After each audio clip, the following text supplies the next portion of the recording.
Hey friends, how are you doing? Some of you may have wondered in the past or maybe are wondering even right now that why should I hire a consultant? No, the video is not about why should you hire a consultant, but the point that I'm trying to make is what makes a consultant different than a regular employee. The consultants are not super intelligent beings that have got down on planet Earth from some unique place. It is simply that the consultant experiences more than one company in the same period of time. So when an ordinary employee is working for 1 year with one company, in that 1 year a consultant is working with 4 to 6 different companies, thereby exposing themselves to 4 to 5 different scenarios at least. And this is the information that is available to a consultant which he uses to come up with solutions for each of his clients. Now, with this understood, we know by reference and by experience what is it that makes a company really successful. So somebody asked me, Hardik, why can't you talk about what are some common things that make a business successful? So in this video, I'm going to be talking about a few pointers, few things that are common amongst all successful businesses. And I'm going to give you examples of large corporates that you will know. So this video is for small and medium-sized entrepreneurs who wish to grow. This is also for people who are youngsters and are joining or have already joined a small and medium-sized family-run businesses, and for any professional who's looking to grow in the ladder of leadership with a small and medium-sized organization. So without any further ado, let's get started. So the first thing that all successful business have in common is a very well drafted vision and mission. Now, when I say this, I don't mean to say that you got to write it in good English and you got to talk about it to every employee in your company. No, that's not what I mean. In fact, not all employees will even understand that. But let's understand what is the purpose of vision and mission first, and therefore you'll understand what I mean to say. So a vision and mission is kind of a direction that you give to your company. It acts like a Google map of what you're trying to achieve and how are you trying to achieve that. Every company starts with an objective of making an impact, maybe making an impact at the world stage, maybe making an impact at a state level stage or your local market. Vision and mission statement outlines that very clearly so that when things get tough, you don't get derailed doing something that you did not even start with a vision of. Like career goals is to a student, a vision statement or a mission statement is to an entrepreneur. Let me give you an example. Tata Group is a solid example of how a company draws up their vision and mission statement and then lives by it. Tata Group's vision is to improve the quality of life of the communities they serve globally. Now, if you read this sentence, of course, this may not be the exact statement, but this is what it really means. This is the underlining message. If you read this, you will realize that there is a feeling of serving here more than profitability. They aren't talking about profitability. They are talking about improving the quality of life and in a way of service. This is the principle that Tata Group lives by. Everybody gets influenced with this vision and the whole company works with this direction. This is one of the reasons why Tata Group is one of the finest companies when it comes to their social corporate responsibility. They have foundations which are very, very well known in healthcare, in education, in rural development, and many others. In fact, this not only influences what they do as a foundation, which is charity and helping the community, it also kind of reflects in the kind of product and services they get engaged into. Tata started with Tata Nano. Of course, for all the commercial reasons and business reasons, Tata Nano did not fly, but Tata Nano was made with an objective of improving the quality of life of middle class people in India who were riding on the bike in a rainy season. They may slip, they may meet an accident, they will get wet, and that was not okay with Ratan Tata, which is why he started Tata Nano. He also ventured into TCS, which is world's finest IT company that is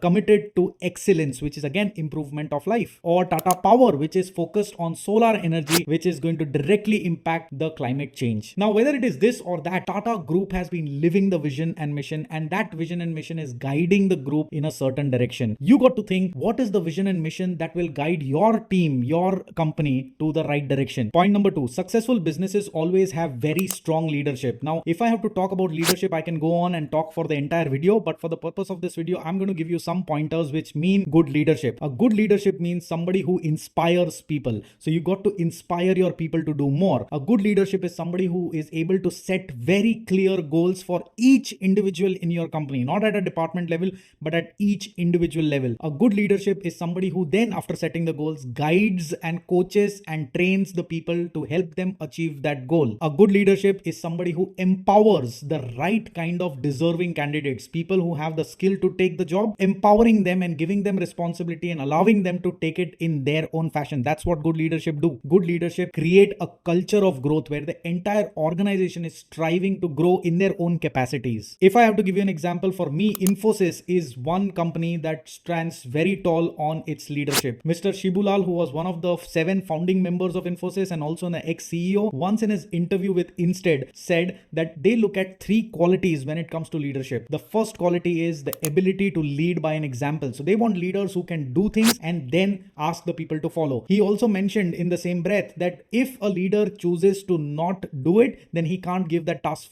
to somebody else to do it. The second thing that they look at leadership is role model for ethics, which means they look at people and see if they can become the role model when it comes to ethics. No wrongdoing, living by the values. And if there is somebody who does not live by the ethics, then that person cannot become leader. The third thing and the most important thing that they look into leaders is willingness to learn and change, which means the leaders of Infosys do not believe they know it all. They believe in learning, and that could be by reading books, by taking training courses, or by simply listening to what their employees and their customers have to say, and therefore changing and adopting based on that. Now, this kind of leadership is what you and I need to put into our organizations to become or replicate the success that these successful organizations have when it comes to leadership. That brings us to point number 3, customer focus. Customer focus means listening to the customer, understanding what the customer's new needs are, and then serving the customer in the best possible manner. And when I think of customer focus, something that comes to my mind without any doubt is this company, Apple. It's one of my favorite companies, which is one of the reasons why I buy all kind of Apple products, because I feel as a customer I'm taken care of once I buy their product. I'll tell you why I feel that. All of you must have some time called the call center to resolve a query or to get something challenging that is not happening done, right? And when you call up these call centers, most of us would have experienced the helplessness of the call center to give you an answer. They give you answers to questions that you can find answers to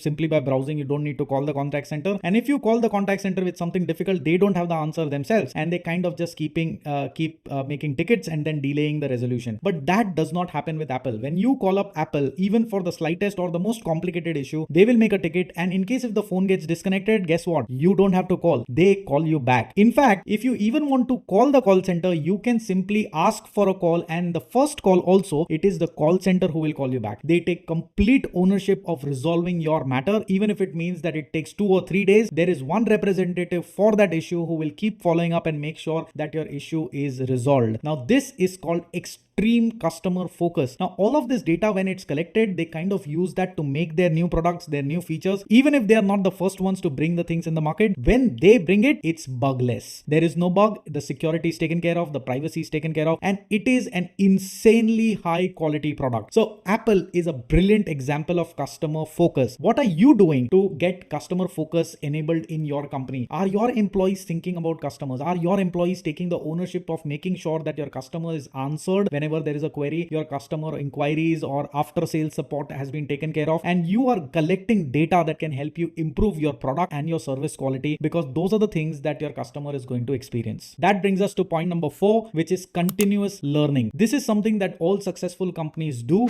It's like they say, the more you learn is the more you earn. Now, the reason why people say this is because when you learn about different subjects and you learn deeply about them, you kind of change the way of looking at things. And when that changes, you look at a problem very, very differently. And chances are, because your viewpoint is different, you end up resolving those challenges. A good example of this is Tech Mahindra. Tech Mahindra has taken several initiatives, and they continue doing this to make sure that their employees, their teams are always learning. Like, for example, Tech M Next. This is an initiative where people can learn and upgrade themselves for the next role. They can also take programs, learning programs, to upgrade themselves on the emerging technologies like Internet of Things, like AI. They also have a learning and development center. Needless to say, this is again made for people to take leadership courses. They also have an initiative called Makers Lab, which does not mean that you learn through courses, but you learn by doing things. It's Makers Lab. It's a research and development facility. Every company must invest into learning and development, whether you are an entrepreneur for yourself or for your employees, because anybody who does not learn kind of misses the boat. This brings us to point number 5. Every successful business, in fact, no business can do any kind of good thing without a strong team. Now, I'm not going to give you an example, because all the companies that I listed here, all of them have super strong team. So what I'm going to list down is 7 things that make sure that your team is super strong. And all of these 7 things are 100% there in all of these companies and plus that I listed in this video. Number 1, these successful businesses lay a lot of emphasis on recruitment. They ensure that the right person with the right skill, aptitude comes into the company. They are not people who hire people who are available or people in their relatives. They hire for skill and their attitude. The second thing, they do not assume that because this guy has got MBA degrees or CA degrees that they would know the job. They train them on and develop them on their internal systems, internal processes, internal ways of doing. And they also go about upscaling them. Now, obviously in the previous point, we learned how Tech Mahindra is doing it. There are other companies who do it in their own ways, but they always make sure that every new employee and the current employees have a plethora of learning opportunities so that they can adjust to the running of the company. The third thing that they do very, very well, and this is very essential for MSMEs, is they create a collaborative environment, which means that they do cross-functional trainings, which means that if I am hired for sales, I will also spend some time to understand operations. And if I am hired for operations, I will also spend some time to understand finance. This kind of cross-pollination kind of not only helps everybody understand the different part of the company, but also they start valuing each other's functions and each other's challenges. This kind of helps them become friends and collaborate far better. Fourth, when they collaborate better, when they learn better, when they show results, they are rewarded and they are recognized. So there is a very well structured rewards and recognition department or function or activity. Now these rewards and recognition, these are not done subjectively. So these are not like an entrepreneur would get up one day and say, hey, you know what, Mr. Atul, you are fantastic because you got me a very big deal in the last month. No, it's not that way. You are fantastic because you're consistently performing on a specific metric, and this metric will be rewarded was announced much before you started performing well. So they have a very good institutionalized rewards and recognition program. Point number 5, they have a system of open communication. When we consult our clients, we also talk about this. We say open house, which typically means that any employee in your organization can come and give his suggestion, his complaint in a box. And that is how the company's leadership read it and learn about what your employees' temperature checks are. They read and understand what your employees are happy with, what is it that your employees want to improve, or what is it that they are unhappy with, and the leadership therefore takes action. So this kind of open communication ensures that the good talent is retained and they are able to contribute to the growth of the company. Sixth point is employee engagement activities. Now, a lot of companies do not pay a lot of emphasis on this. I'm talking about MSMEs, but these successful corporates, they are successful because they do the employee engagement activity. Now, you may say, Hardik, we spoke about trainings, we spoke about rewards and recognition. Why is this activity required then? Well, because all of the three things are different. Rewards and recognition is rewarding somebody for the objective performance that he did. Learning and development is to learn a new skill, and employee engagement is to come together and have some fun, play a game together, act like a cross-functional team, play cricket, for example. And it goes a long way, because when you play with somebody, when you're not doing so-called work, you kind of mingle with each other far better. You develop very good social relationships, and those relationships then go a long way in performing well as a unit together. And seventh, now this is something which I have seen with some of my ex-clients in the past. It's called diversity and inclusion. All the successful companies always respect the different religions, the different type of people that come from different sects of life that they come. They respect all of them. There is no separate room for non-veg eaters or veg eaters. They all eat together. If you are somebody who feels, no, I can't because it's not right for me, then as an individual, you may have a choice to sit separately, but there is no company policy that kind of bifurcates a non-veg eater with a veg eater. Now, with all of these 5 points covered, I'm sure you would have understood what are the things that are missing in your organization or things that you could do better than what you're doing right now. If you've not made notes of this, I would suggest you rewind the video, watch it a number of times, pause it when you feel like, make notes, figure out what are the things that you can improve in your organization, and then share with us. I will love to engage with you and help you even go further. So until we meet next time, all you fine people, evaluate your business, learn from these 5 points, give your viewpoints, improve your business, and become the example that I can quote in my upcoming videos. So until we meet next time, all you fine people, keep learning, and all you lovely guys, keep propelling.